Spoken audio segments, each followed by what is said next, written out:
Hello everyone, welcome to Kroll's weekly threat intelligence briefing for the 5th of January. My name is Ryan Hicks. With me today is Mark Messer and Ethan Uffery from the threat intelligence team. This week we'll be covering the following topics. So first off, I'll be covering the MongoBleed vulnerability, followed by CISA reporting of pro-Russian hacktivist activity. Then on to signs that Shai-Hulud may be kind of returning. Mark will then go over the KIMWOLF botnet, and Ethan finally looking at Mustang Panda reporting. So first up, MongoDB has disclosed a vulnerability, which is CV 2025-14847. It carries a CVSS score of 8.7, which is classified as high, and can be exploited remotely by unauthenticated attackers, potentially leading to exfiltration of sensitive data.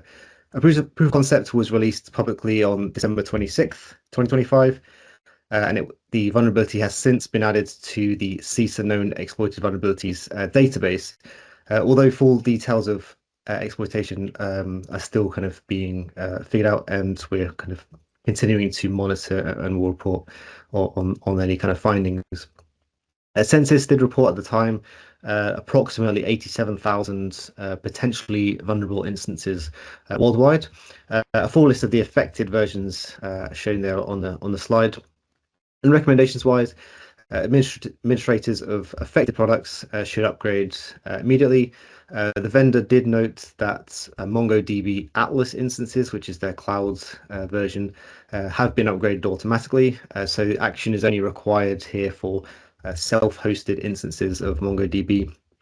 They also recommend, if you cannot upgrade immediately, disable zlib compression on the MongoDB DB server as a mitigation, but only until a patch can be applied, which is the kind of ultimate mitigation for the vulnerability.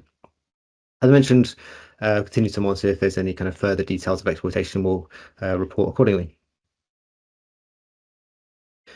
Next up, CISA released an advisory detailing that multiple pro-Russian hacktivist groups are actively conducting opportunistic attacks against critical infrastructure systems, largely in the US, but also affecting global organizations. The sectors noted to be targeted are water and wastewater systems, energy, and food and agriculture sectors.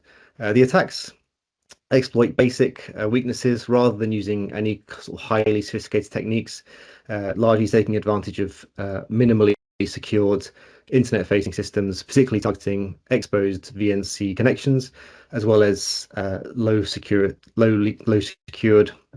operational technology devices. The actors identified in the report include the Cyber Army of Russia Reborn, Z-Pentest, No Name 057, and Sector 16. Although their techniques are less advanced than those of state sponsor groups, the activities had reportedly resulted in operational impacts and in some instances leading to physical damage to infrastructure assets. Certainly recommended to seek kind of further guidance from CISA. In the report, they list a range of mitigations against those particular threats. In particular, for those in critical infrastructure sectors, the ones I mentioned previously, and any organizations operating operational technology or industrial control system, environment system, really useful kind of mitigations and advice from CISA in that report. So certainly recommend going there. And lastly, from me, researchers at Aikido have highlighted a newly discovered strain of Shai-Hulud in a package located in the Node Package Manager repository. The code appears to not have changed its overall functionality, continuing to use TruffleHog to gather credentials and publish to GitHub. It does, however, appear to have removed the destruction function of the code, which was added in the previous kind of iteration of Shai-Hulud, which saw the contents of the user's home directory deleted if it sort of didn't work as intended. At this time, there does not appear to be an ongoing widespread campaign. However, this sort of displays the likely intention for potential imminent use of this code to leak credentials as previously observed. So kind of seeing signs before it's actually happened rather than before it kind of we saw the kind of aftermath at the beginning. So organizations are recommended to really be alert for the truffle hog tool as a kind of a key indicator, really being executed following packages being installed, including alerting for command line strings, including truffle hog or truffle security, which is visible when the application runs. Also ensuring any npm developers monitor their managed repositories for any unknown changes. That's really how Shai-Hulud has spread in the past, by infecting kind of devices and then making those code changes to packages. So keeping an eye out for any unknown changes is really key in quickly remediating. And of course, we will continue to monitor for any indications of actor activity if it does sort of occur in the short term, but we'll keep an eye out and report for any other recommendations. For now, I'll hand over to Mark. Thanks, Ryan. Researchers have reported that the KIMWOLF botnet has now infected over 2 million devices across the globe. KIMWOLF is primarily notable for distributed denial of service attacks. However, the botnet infrastructure is also used to relay malicious traffic which might otherwise be blocked or mitigated. KIMWOLF has spread at this rate primarily due to consumer devices such as third-party Android TV boxes and digital photo frames, which frequently come with residential proxies pre-installed for piracy of digital content. By utilizing DNS records crafted to impersonate RFC 1918 specified network address translation ranges, such as 192.168.0.0/16, the botnet can spread requests to devices on the local network in order to deliver malware.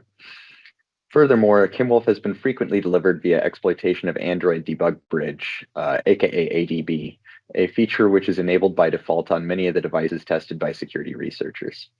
Once command execution is available on a device, enabling and connecting to ADB can be used to escalate privileges on the device to root. Notably, the top 3 infected countries have been tracked as Brazil, India, and the United States currently. This is a figure tracked by XLab, a Chinese security organization. Users who wish to see if their public IP has been known to be seen among infections can check a compiled list from Synthient, as well as lists of the most commonly affected unofficial Android TV devices. Thank you, Ryan. Thanks, Mark. Finally, on to Ethan. Thanks, Ryan. The Chinese espionage group Mustang Panda has advanced its cyber tactics by deploying a signed kernel mode rootkit to deliver an updated tone shell backdoor against government entities in Southeast Asia. The campaign, which intensified in mid-2025, utilized a malicious driver named projectconfiguration.sys, signed with a stolen certificate from a Chinese ATM provider to bypass standard security warnings. Operating as a mini filter, the rootkit achieves deep persistence by assigning itself an exceptionally high altitude, which allows it to intercept file and registry operations before antivirus tools can even see them. Most notably, the malware blinds Microsoft Defender by tampering with its registry settings to change the security tool's altitude to 0, effectively preventing it from loading into the I/O stack. Once established, the driver injects ToneShell into svchost.exe processes, where it utilizes fake TLS 1.3 headers to obfuscate command and control traffic while providing full remote shell access and file transfer capabilities. This tactical shift marks the first time ToneShell has been delivered via a kernel loader, shielding it from the user mode monitoring and making deep memory forensics essential for detection, since the malicious shell code resides entirely in system memory. Easier to understand, an analogy is the rootkit acts like a corrupt air traffic controller who directs all incoming security flights to a dead-end runway, ensuring the smuggler's cargo is unloaded and hidden long before any official inspection can take place. Thank you, Ryan.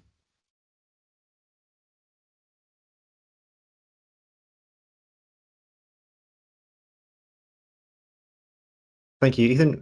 That's all we have for this week. If you do have any questions, please contact us at cti@kroll.com. That's cti@kroll.com. Thank you, and see you next week.